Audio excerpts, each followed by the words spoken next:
Good boy, Mike.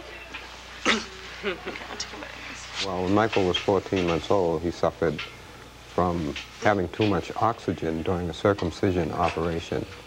And the brain damage was to the extent that it left him incapacitated.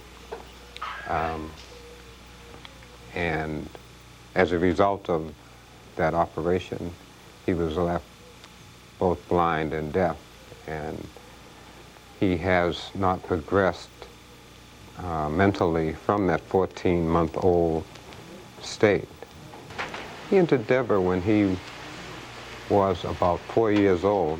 Well, both his mother and myself, at that time when we were together, we had a problem caring for him, and the state came to our assistance and provided funds for him to be housed there at the Parley Denver. The doctor said that it was a good place to be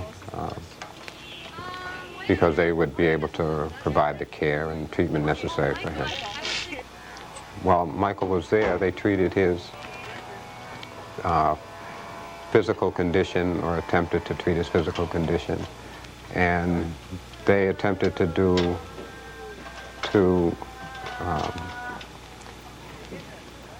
provide him with necessary skills for him to maintain himself. But it was more or less on a limited basis, and he never made much progress.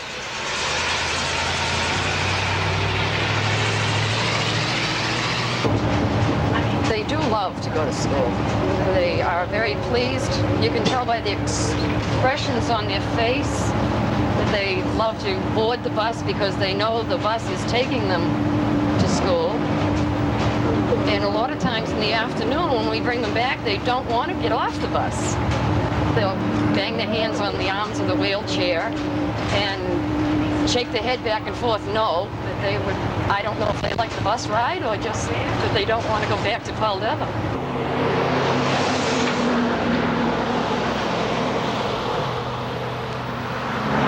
Educating a student at Dever and educating a student in the public schools are tremendously, tremendously different. Educating somebody at Dever would keep them at Dever. They wouldn't be able to get out in the community. It's like educating a child at home. How far would they go, really? They'd get at a certain point, but there's so much more to life than just staying in one spot. And at Dever, the experiences are very limited for the kids. Being in a public school, they get to meet normal peers. We've got volunteers who come down. Our kids probably have not met very many kids their age who are in a public school system. Just step on it initially, then I'll step on it.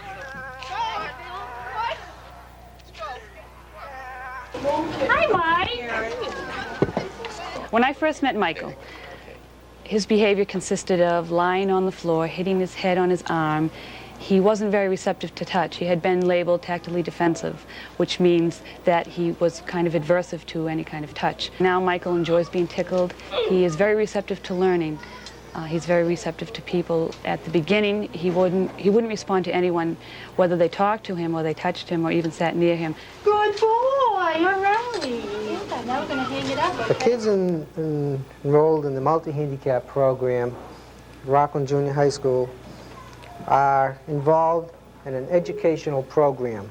The youngsters do not just lounge around. It is a total educational program. Michael is learning to be as independent as he can. That's our major goal for anything we do with any of the kids. For Michael to be able to learn any kind of skill, we had to assist him through skills because he was visually impaired. Okay, Judy Hannon, our teacher aide, works with Michael most of the day. She works on fine motor skills. Michael has cerebral palsy, and it affects the muscles in his right hand.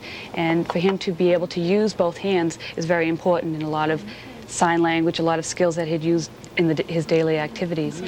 Good boy, Michael. The attitude of the teachers is one of challenging the children.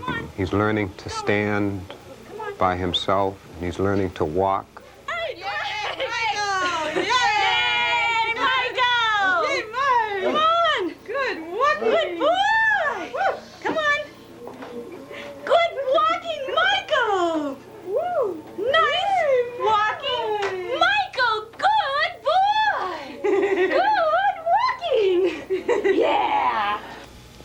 they don't recognize the fact that he has a handicap. They treat all the kids the same way. They have a program so Mike will eventually be able to maintain himself, so he can go to the bathroom, brush his teeth, eat, basic things like that. His eating habits, for instance, were very, very underdeveloped. He could not hold a spoon from the plate to his mouth. He would be wearing most of the food. Since he's been here at the Rockland Junior High School, his eating habits, his eating skills have developed a great deal. They have objectives for the kids that I hadn't thought of. I didn't think that my child would ever be able to do some of the things that he's doing right now. And I haven't felt so positive about my son's condition ever. The key to the success of the program covers many different aspects. One, you have to have the support of the school community and the administration to get it off the ground. However, once it is approved, the continued success of the program is going to depend upon your staff. There's no way we can make that program work if it were not for the building principal, the cafeteria ladies, the custodians, the teaching staff, and everybody in that junior high school. They all have to be committed to it. Now, there's no question about it that the state gives us a 8% fee for incorporating the program. However, the first year, we lost money. I think many school administrators might be wary of a program such as the basic skills program that we have.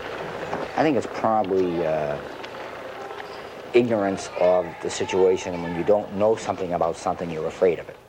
I would give advice to anyone that was contemplating a program such as this to operate it the same way we do at 766. The more we integrate the youngsters into the mainstream, the more we integrate multiply handicapped people into the school system, the more people are accustomed to them, and they will grow up not being afraid of them, and they'll grow up accepting them more.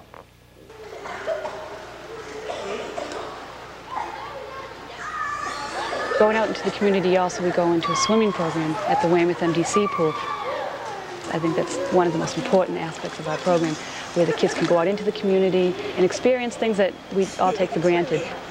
Being in the water gives the kids a very different feeling about their bodies. A lot of the kids have never really been able to stand up straight on ground because of gravity and everything else, but in the pool they've got the buoyancy, their whole body feels different.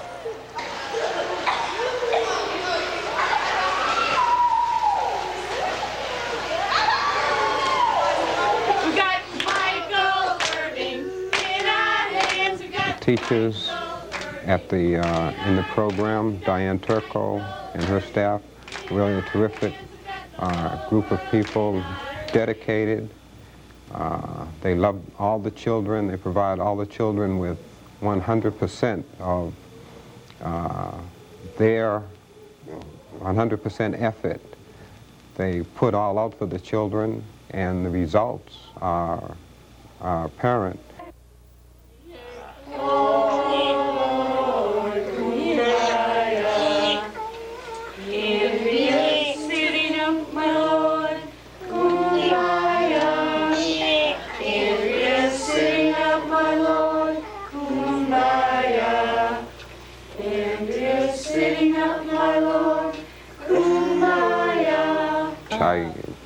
I didn't ever think that my son would be able to communicate.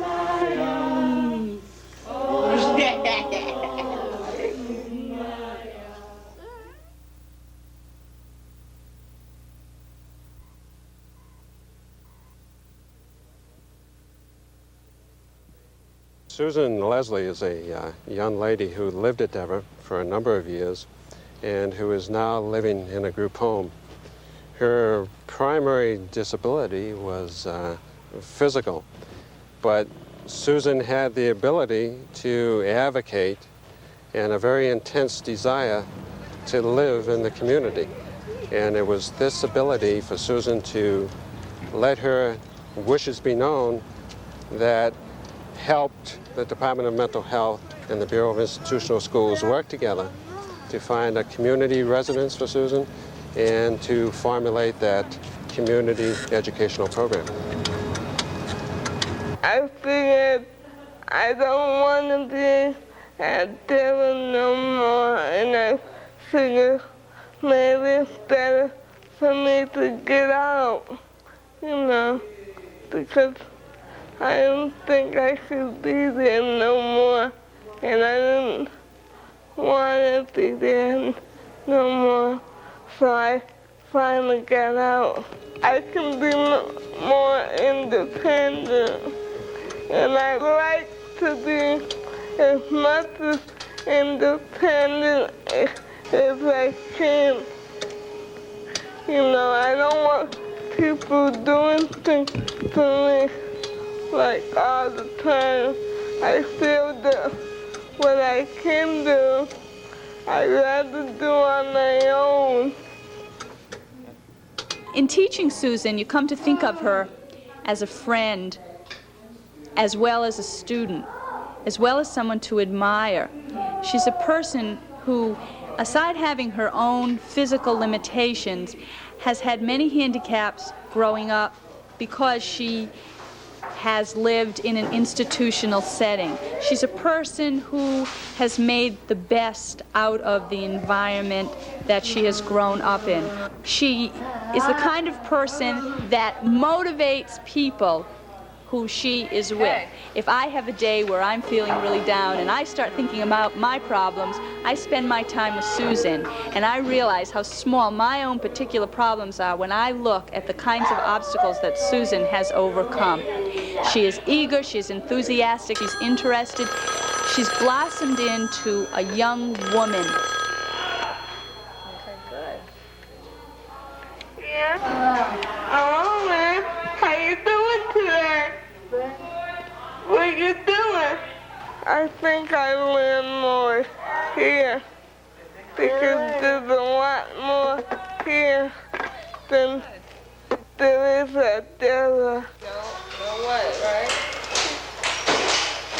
Here, the, go, Look at the first letter. toe, Right. can, And good. the toe, Look at the first letter. no, the goat, can, go, Look at the last letter. Low. low, co, Right.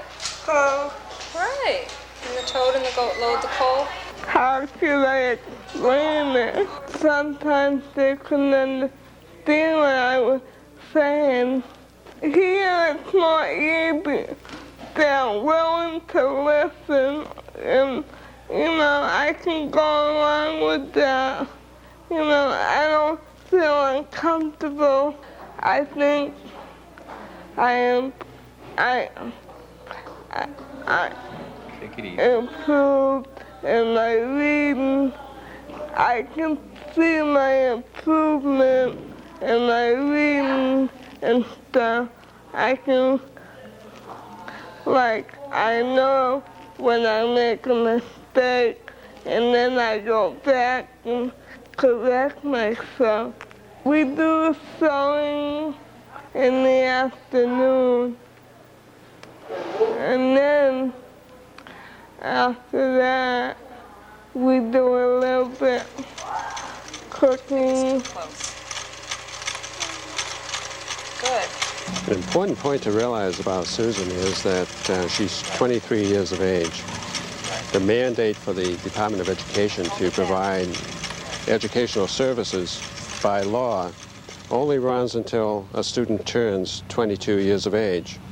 So at that point, it was important for the Department of Mental Health and the Bureau of Institutional Schools to work very closely together to ensure that the services that were being provided to Susan by the Department of Education were continued by the Department of Mental Health when she moved off grounds, and as a result, Susan is attending the same program and receiving the same services from the Department of Mental Health that she received from the Department of Education. Susie has a somewhat unique program in that she spends part of her time here, and we have an arrangement with the Rehoboth schools to send Susie to a classroom there during the morning. This is a unique relationship that started several years ago between the Cooperative Productions Collaborative and the Dayton Rehoboth school systems to share services. We hope that Susie's program will continue after July. In July, she's going to be 23 going on 24.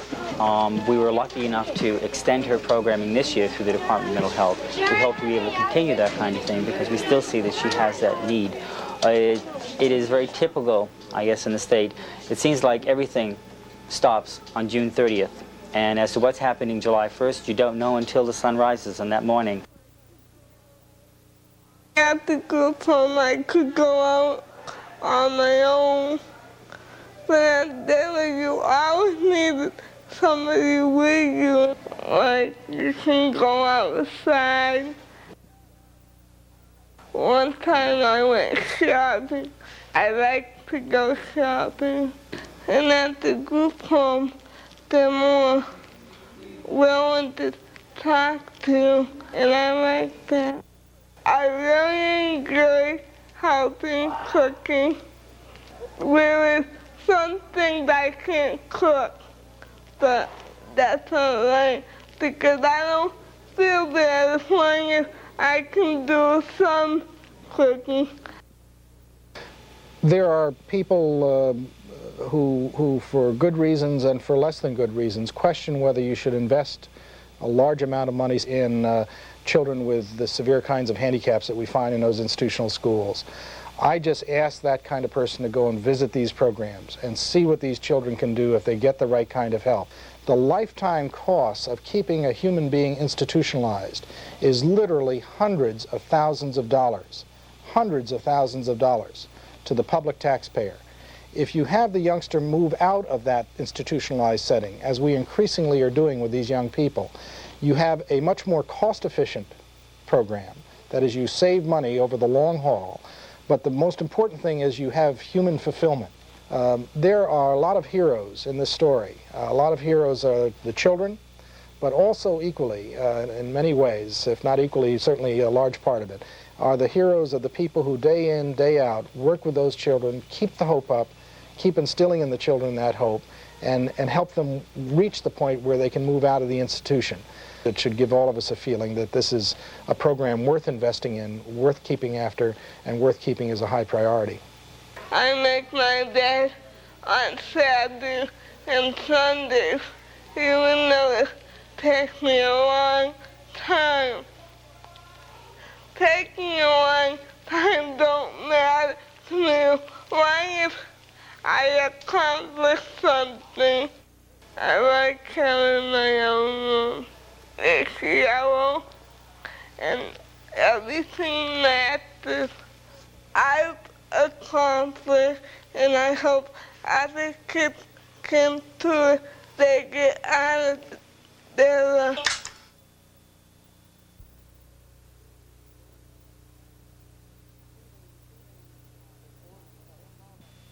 Stephen was born with cerebral palsy because of complications at birth, and he was left without any speech, was unable to walk, quite spastic, and other minor complications that go with cerebral palsy.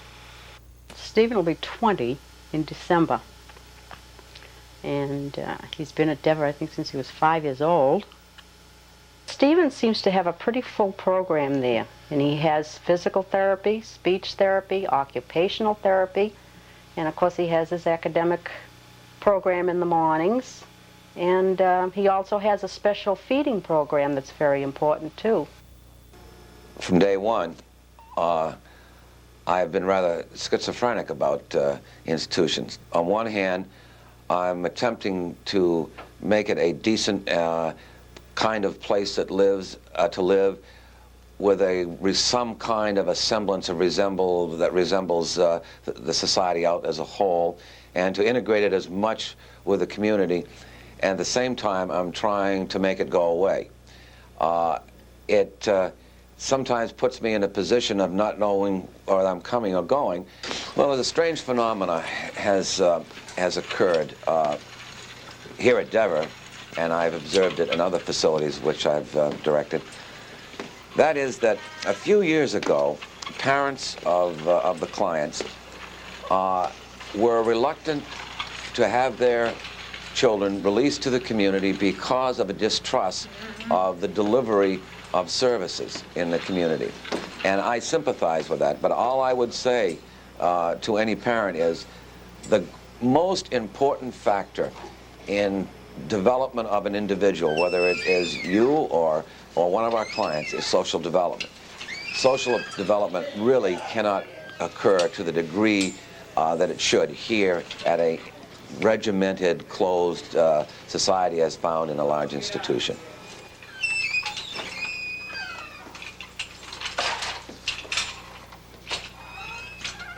Since 766, Stephen seems to be getting a lot more education than he was before. Before it was, if we have the help, if we have the money. Now they seem to have it, and it's a daily thing. Yeah, I'm very much pleased with his progress. I'd like to see his progress continue. It seems to be a pretty well-rounded program, and they've thrown in recreation as a plus, and it seems to be working out very well, and I just would like to see it continue. I have mixed emotions about putting Stephen out into the community right now. I think the main drawback, of course, would be that I'm not sure he'd receive all the services that he really and truly needs. I'm sure that there must be a great deal of confusion in the minds of parents. They've often experienced the occasion first of being assured that the institutional setting would be most favorable. Now they're faced with a difficult pressure.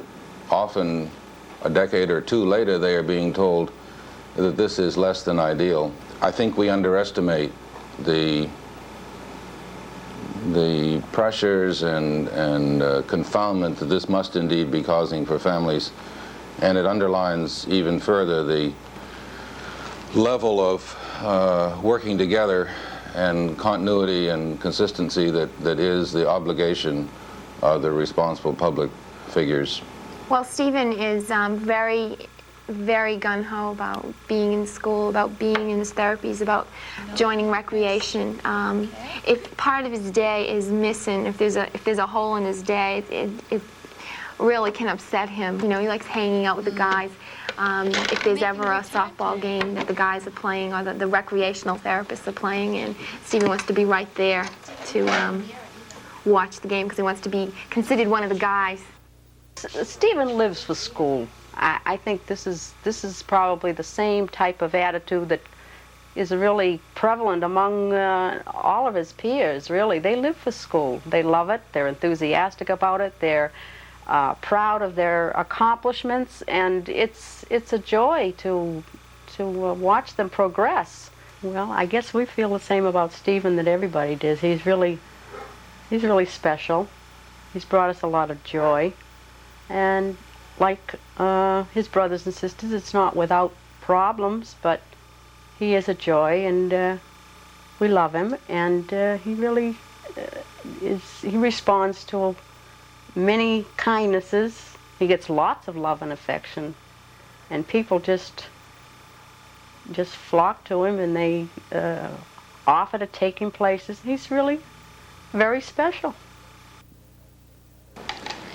This population has been segregated, has been denied access to normal experiences, has been, in a sense, stripped of many of the normal elements which belong in human lives. The right to live in a family environment, the right to have normal activities as much as can be brought into your existence, the chance for change and freshness, even the right to take risks, are all part of the current concept of what is the legacy of every human.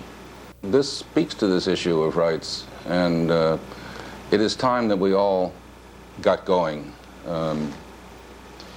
There may be some difficult moments mixed in as we explore and find the new pathways, but the necessary supports for this have got to be found.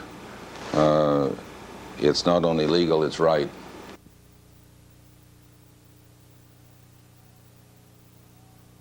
The more we get together, the more we get together, the happier we'll be. 'Cause your friends are my friends and my friends are your friends. The more we get together, the happier we'll be. We've got the whole world in our hands. We've got the whole world in our hands. We've got the whole world in our hands. We've got the whole world in our hands. Kimmy, what's his name? We've got Michael Irving in our hands. We've got Michael Irving in our hands. We've got Michael Irving in our hands. We've got the whole world in our hands. If you're happy and you know it, clap your hands. If you're happy and you know it, clap your hands. If you're happy and you know it and you really want to show it, if you're happy and you know it, clap your hands. If you're happy and you know it, touch your head. If you're happy and you know it, touch your head. Your head. If you're happy and you know it and you really want to show it, if you're happy and you know it, touch your head. If you're happy and you know it, touch your legs. If you're happy and you know it, touch your legs. If you're happy and